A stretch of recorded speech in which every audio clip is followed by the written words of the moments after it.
प्रणिपात उस महान योद्धा को जो कुरुवंश के सबसे बड़े संबल हैं, जिन्हें संसार स्मरण करेगा तो इसलिए कि उन्होंने अपना संपूर्ण जीवन, अपना कर्म और अपना धर्म समस्त कुरुवंश को समर्पित कर दिया। जो कुरुकुल का, कुरुवंश का मार्गदर्शन करते, उनको मार्ग दिखाते। कुरु गौरव महामहिम भीष्म को प्रणिपात। नारायणं नमस्कृत्य नरं प्रणिपात उस महान राजा को जो कुरुकुल का सर्वे सर्वा है, जो राष्ट्र का निर्माता है, उस महाराज धृतराष्ट्र को, इस शांति दूत कृष्ण का प्रणिपात। स्वस्ति। अपने ज्ञान और शिक्षा के बल पर सामान्य कुरु कुमारों को भारतवर्ष का महान योद्धा बनाने वाले अर्जुन, भीम, दुर्योधन जैसे महान योद्धाओं के आचार्य श्री द्रोणाचार्य को मेरा प्रणिपात। कल्याण हो वसुदेव।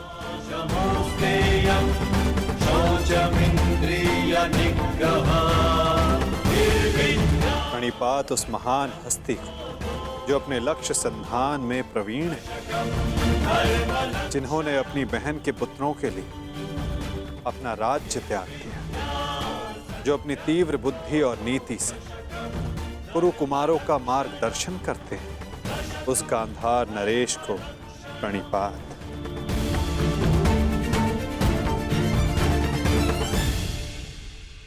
प्रणिपात महानितिज्ञ महात्मा विदुर को।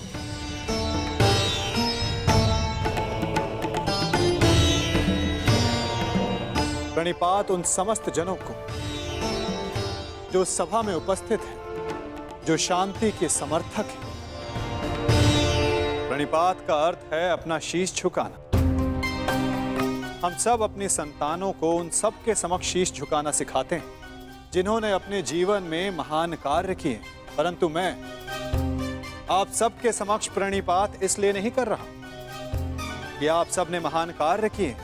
मैं प्रणिपात इसलिए कर रहा हूं कि आप सब अब भी एक महान कार्य को संपन्न करने के लिए सक्षम हैं। वो महान कार्य जो कि एक महायुद्ध, एक महाविनाश है, उससे मुक्ति पाना, जिसके पश्चात एक महान शांति की स्थापना होगी, धर्म का उदय होगा। मुझे विश्वास है कि आप सभी कल आने वाले महाभारत के महाविनाश को देख सकते हैं, और यदि आप सब चाहें तो आर्यव्रत को इस विनाश से बचा भी सकते हैं। मुझे अधिक प्रसन्नता होगी कि आप सबके सहयोग से भारतवर्ष में होने वाले इस महाभारत से सबको बचा सकूं और मेरे यहाँ उपस्थित होने का लक्ष्य पूर्ण कर सकूं। मुझे पूर्ण विश्वास है कि आप सब में से कोई भी ये युद्ध नहीं चाहेगा।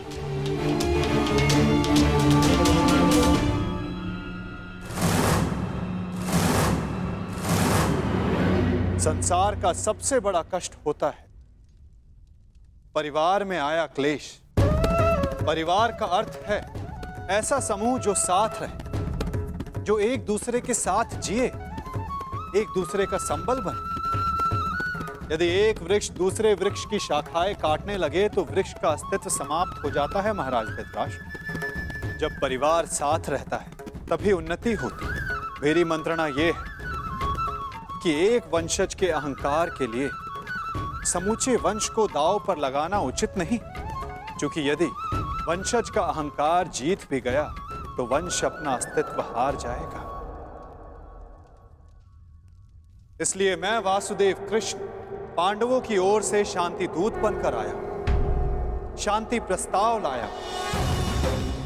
ये युद्ध केवल भाइयों के मध्य का संघर्ष नहीं होगा, बल्कि इस युद्ध में संपूर्ण भारतवर्ष भाग लेगा।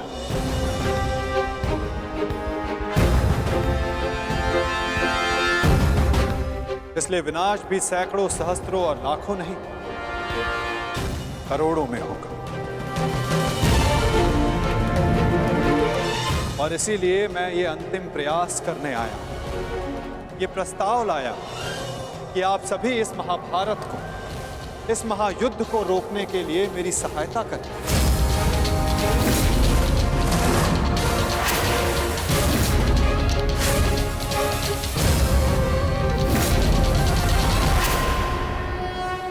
इसीलिए मैं ये अंतिम प्रयास करने आया कि आप सभी इस महाभारत को, इस महायुद्ध को रोकने के लिए मेरी सहायता करें।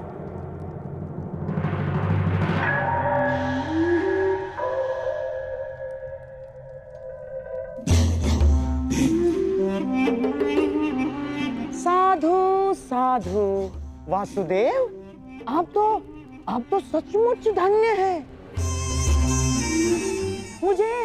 मुझे स्मरण नहीं होता कि कितना समय हो गया ऐसे शांतिपूर्ण वचन सुने हुए। मुझे तो ऐसा प्रतीत होता है वासुदेव कि आपके मुख से शब्द नहीं, फूल झड़ रहे हैं, फूल।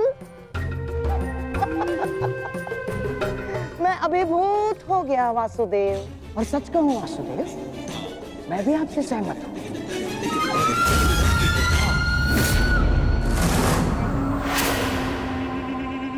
मैं भी नहीं चाहता कि ये युद्ध हो ना। अमाश्री, ये क्या कह रहे हैं आप? हाँ दुर्योधन, वासुदेव बिल्कुल उचित कह रहे हैं। हमें इस युद्ध को रोकने का पूरा प्रयास करना चाहिए, समझ गए? हाँ हाँ वासुदेव, सबसे श्रेष्ठ युद्ध वो है जो कभी हो ही नहीं। और युद्ध की परिस्थिति उत्पन्न न होने देने का एक ही उपाय है कि एक पक्ष दूसरे पक्ष पर आक्रमण ना करे। चलिए ठीक है, हम पांडवों पर आक्रमण नहीं करेंगे, परंतु वासुदेव, द्वारकाधीश, क्या आप यह आश्वासन दे सकते हैं कि पांडव भी हम पर कभी भी आक्रमण नहीं करेंगे? कभी भी। गांधार नरेश, आप आक्रमण के संदर्भ में बात कर रहे हैं और मैं यहाँ युद्ध की आवश्यकता को ही समाप्त करने के विषय में बोल रहा हूँ। अच्छा ऐसा है। यदि ऐसा है वासुदेव, तो हम आपका प्रस्ताव सुनना चाहेंगे। हाँ, आप शांति दूत हैं तो संदेश तो लाए होंगे। और हाँ, ऊपर से आप शांति प्रस्तापित करना चाहते हैं। तो वासुदेव, शांति प्रस्तापित करने के लिए जिस समाधान की आवश्यकता होती है, वो समाधान भी लाए होंगे आप, है ना?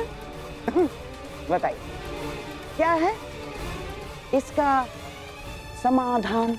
प्रत्येक युद्ध की नींव में अन्याय छिपा होता है गांधार राज, और अन्याय का केवल एक ही समाधान है, और वो समाधान है न्याय।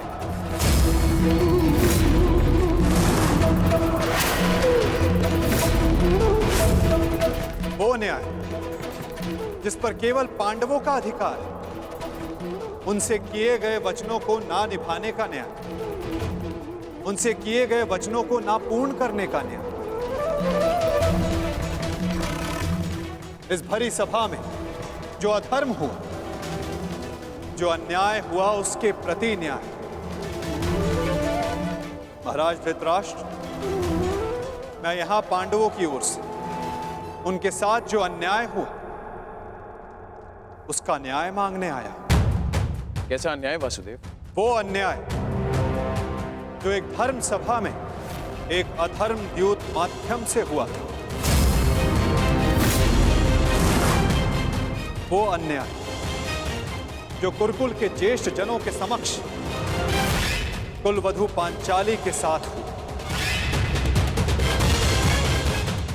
यदि उस अन्याय का त्राण हो तो इस महायुद्ध को रोका जा सकता है।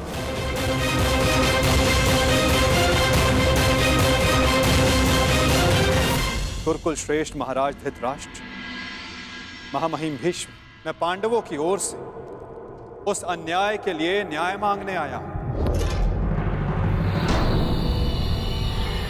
स्मरण रहे महाराज, यदि आपने पांडवों को न्याय नहीं दिया, या तो उसे वो पुण्य से अर्जित कर लेंगे या फिर उसे छीन लेंगे।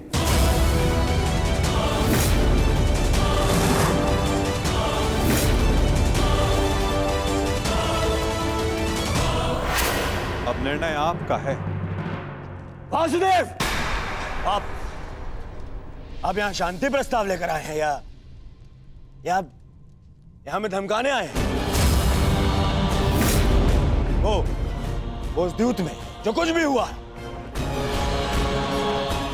सबकी उपस्थिति में हुआ, युधिष्ठिर की इच्छा से हुआ।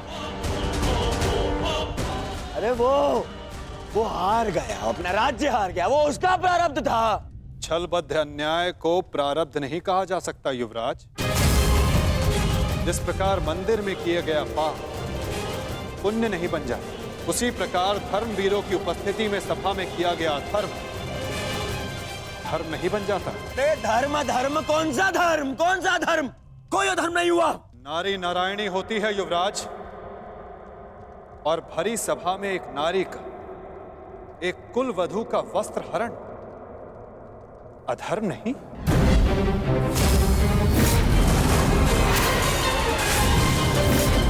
यदि तुम्हें विश्वास नहीं तो अपने ज्येष्ठों की झुकी दृष्टि से पूछो दुर्योधन। उन वस्त्रों से पूछो जो आपको आपके मन की नग्नता अनुभव कराने के लिए आपके शरीर से दूर हो गए। उन प्रतिज्ञाओं से पूछो जो पांडवों ने अपने भ्राताओं के विनाश के लिए मांगी। ये प्रतिज्ञा लेता हूं और यही जंगल तोड़कर तुम्हारा प्राण दे लूंगा दुर्योधन। उस श्राप से पूछो जो द्रौपदी ने समस्त कुरुकुल को दी। इस सभा में उपस्थित वो हर व्यक्ति जिसने मौन रहकर ये अधर्म होते हुए देखा, उन्हें उनके मौन रहने का दंड मिलेगा। श्राप है ये अग्निसुता द्रौपदी का। परंतु यदि आप सब चाहें तो पांडव अपनी प्रतिज्ञा को त्याग देंगे। द्रौपदी अपना श्राप वापस ले लेंगे। बस आप सबको अपनी भूल का अनुभव करके पांडवों को केवल उनका अधिकार देना है।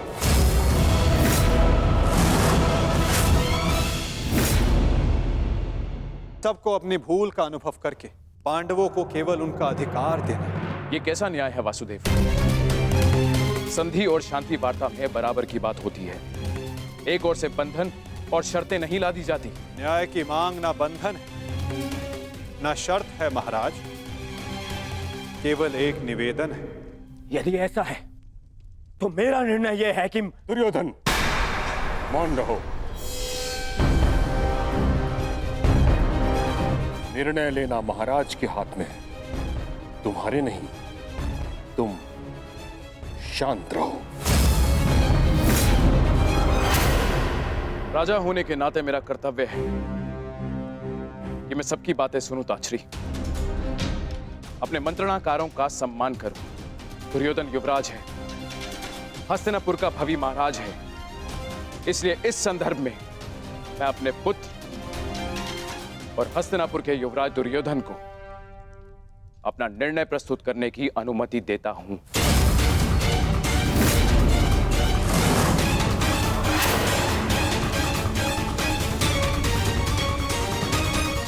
धन्यवाद पिताश्री। हाँ तो सुनिए वासुदेव, ऐसा है कि उस द्यूत में पांडव स्वयं अपना अधिकार हार बैठे थे। अब ना तो वो किसी भी राज्य का उनको अधिकार है और ना ही राजा होने का।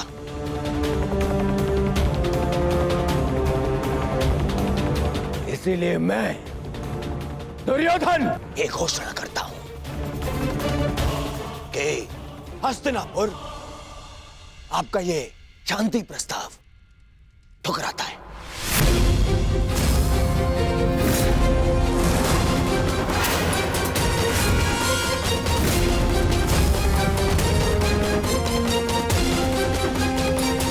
दुर्योधन, क्या तुम्हें इस बात का अनुमान भी है कि शांति प्रस्ताव ठुकराने का अर्थ है युद्ध को निमंत्रण? अपने निर्णय पर पुनः विचार कर लो। बात बात पर विचार करना बंद कीजिए पितामह। बात बात पर विचार कायर करते हैं।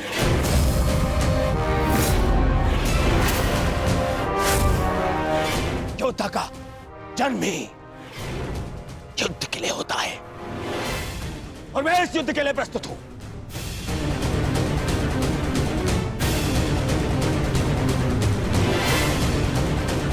मेरी दृष्टि में उन पांडवों को कुछ भी देने का प्रश्न ही नहीं उठता। बस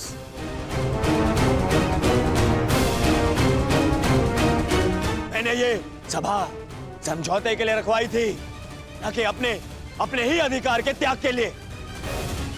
ये मेरा अंतिम निर्णय है। मैं उन पांडवों को इंद्रप्रस्थ नहीं दूंगा तो नहीं दूंगा।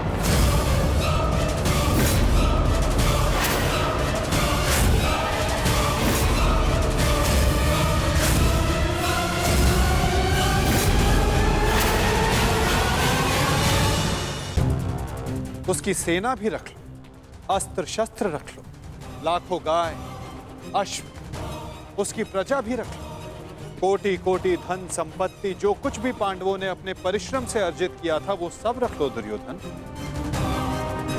परंतु इस अन्याय के प्रतिकार स्वरूप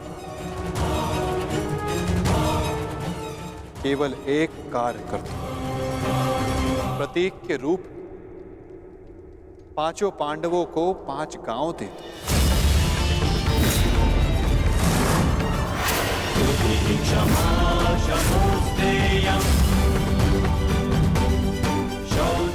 इतना तो दे ही सकते हो दुर्योधन। 5 पांडव वहां सुख से निवास करें और कुछ नहीं चाहेंगे। इस युद्ध को टालने के लिए केवल 5 गांव देना स्वीकार है तुम्हें?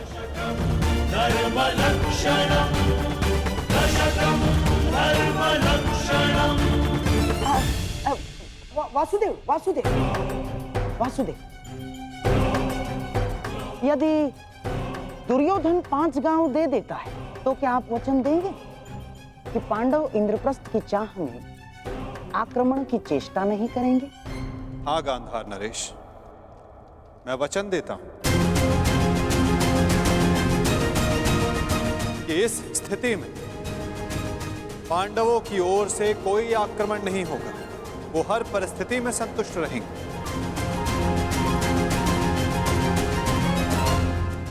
कह दो दुर्योधन, इससे अच्छा प्रस्ताव कोई नहीं होगा। महाराज, मैं आपसे विनती करता हूं कि यही अवसर है